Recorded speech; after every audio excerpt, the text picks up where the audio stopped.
What do you think, Nick? Yeah, I think that there are some strong arguments. There's no question that if you're traveling at a slower speed, you're going to have less accidents, less injury, and of course, it's a case of finding a solution where you can achieve that objective, those good things, without necessarily having a blanket 20-mile-an-hour speed limit, which for me is just very lazy, if you like, policing. It's treating every urban road throughout the country as if it was outside a primary school gate during either going to school or coming home to school. So what I'm saying is, and I think you and I agree on this, if you have a dynamic approach, so if it's a heavily pedestrianised area, you have 20-mile-an-hour speed limit. If it's going to school or coming back from school, you reduce it to 20. And you would then achieve the objectives that have been very eloquently put forward by your previous contributor.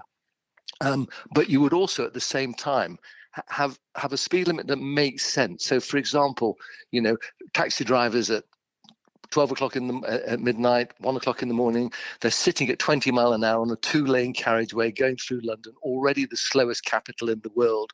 And it doesn't make sense. It isn't actually good for their mental health. You might kill a fox.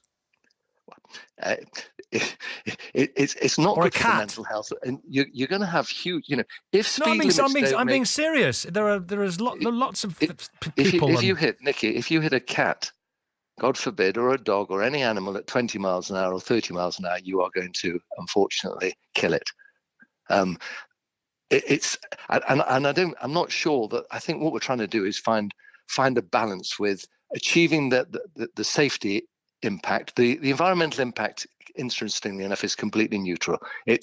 Although you spend slightly longer in your car, there are no environmental benefits. It's a neutral result. The main thing is safety, balanced against the economy and the mental health of drivers. It's counterintuitive in certain circumstances, as I've indicated, for taxi drivers in the early hours of the morning, or if there's a deserted road, to sit at 20 miles an hour. It doesn't make sense. And then you have a compliance problem. So what we want is the roads to work for everyone. We want them to be as safe as possible. And I can't see the disadvantages in having something that is restrictive during the times when those injuries are likely to be occasioned.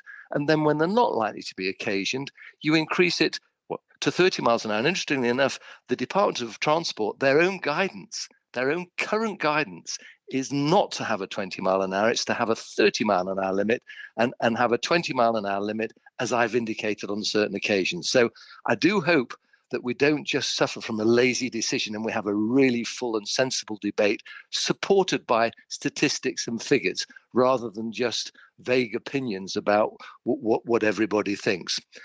Because I think, I fear that's what's going to happen. It's obviously safer, and we just say, well, it's safer. There's going to be less injury. Let's just do it. There are all sorts of other implications that we do need to consider. But it is a huge decision because basically what we're talking about, very casually, is changing the national speed limit, the town speed limit, which has always been 30 mile an hour, and making it a default position. It will now be 20 miles an hour. That's 33% below, 33.3% below.